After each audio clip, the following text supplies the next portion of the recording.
తెలంగాణ తెలుగుదేశం పార్టీలో నాయకత్వ సంక్షోభం కొనసాగుతుంది.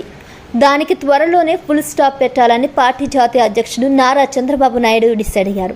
ఈ క్రమంలో ఆయన హైదరాబాద్ వచ్చి ప్రత్యేక సమావేశం ఏర్పాటు చేశారు. ఎవరిని అధ్యక్ష పదవిలో కూర్చోబెట్టాలన్న చర్చ జరిగినట్లు తెలుస్తుంది. చంద్రబాబుకు కొంత క్లారిటీ ఉన్నా సామాజిక సమీకరణాలను అంచనా వేసేందుకు ఆయన జాప్యం చేస్తున్నట్లుగా చెప్తున్నారు. టీడీపీకి బలమైన బీసీ సామాజిక వర్గాల బలం ఉన్నందున వారిలో ఒకరికి టీడీపీ అధ్యక్ష పదవి ఇవ్వాలా లేక ఎస్సీ సామాజిక వర్గాల లీడర్లలో ఒకరికి అవకాశం ఇవ్వాలా అన్న అంశంపై పూర్తి స్థాయిలో నిర్ణయానికి రాలేకపోతున్నారు. గతంలో బీసీ నాయకుడు కాసాని జ్ఞానేశ్వర్కు పట్టం కట్టారు.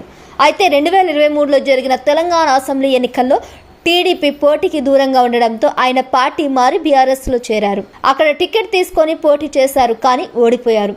ఈ నేపథ్యంలో ఇప్పుడు ఆయన బీఆర్ఎస్కు అంటిముట్టనట్టే వ్యవహరిస్తున్నారు. చంద్రబాబు పిలుపు వస్తే తిరిగి పార్టీలోకి చేరాలని ఆయన భావిస్తున్నారు. ఈ మేరకు ఆయన టీడీపీకి సంకేతాలు పంపారు.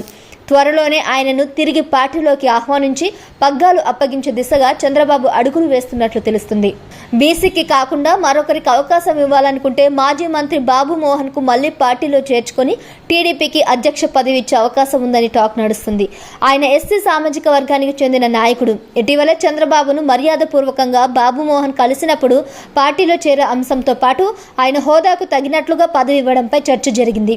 గతంలో టీడీపీలో పనిచేసిన బాబు మోహన్ అప్పట్లో చంద్రబాబు దగ్గర మంత్రిగా కూడా పనిచేశారు. తర్వాత పార్టీలు మారినా ఎక్కడా ఇమ్మడలేకపోయారు. త్వరలోనే జరగనున్న స్థానిక సంస్థల ఎన్నికల్లో టీడీపీ పోటీ చేసే అవకాశం ఉంది. క్షేత్రస్థాయిలో పార్టీని బలోపేతం చేసేందుకు ఈ ఎన్నికలను ప్రామాణికంగా తీసుకుంటారని సమాచారం. ఇదే సమయంలో ఈ నెల చివరి నుంచి పార్టీ సభ్యత్వాలను కూడా నమోదు చేసే కార్యక్రమానికి చంద్రబాబు శ్రీకారం చుట్టనున్నారు. ఏపీలో పార్టీ గెలిచిన ధర్మిలా ఇక్కడ ఊపందుకుంటుందని, పైగా బీఆర్ఎస్ ఇప్పుడు వెనుకబడడంతో ఆ ఊపు తమకు కలిసి వస్తుందని చంద్రబాబు లెక్కలు వేసుకుంటున్నారు. అందుకే వీలైనంత త్వరగా టీడీపీ అధ్యక్ష పదవిని భర్తీ చేయాలనుకుంటున్నారు. నిజానికి టీడీపీ అధ్యక్ష రేసులో అరవింద్ గౌడ్, బి నరసింహులు, ఎన్ నరసింహారెడ్డి పేర్లు పరిశీలనలో ఉన్నట్లు తెలుస్తుంది. అయితే వీరిలో ఒకరికి ఉపాధ్యక్ష బాధ్యతలు అప్పగించి మిగిలిన ఇద్దరిని పొలిటికల్ బ్యూరోలోకి తీసుకునేందుకు చంద్రబాబు ప్రాథమికంగా అంగీకరించినట్లు తెలుస్తుంది. కాసాని అయితే ఇప్పుడున్న పరిస్థితిలో పార్టీని ముందుకు నడిపిస్తారని బాబు భావిస్తున్నారు. ఈలోపే బాబు మోహన్ పేరు కూడా తెరపైకి వచ్చింది. Please subscribe to KTV Telugu. KTV Telugu. KTV Telugu channel.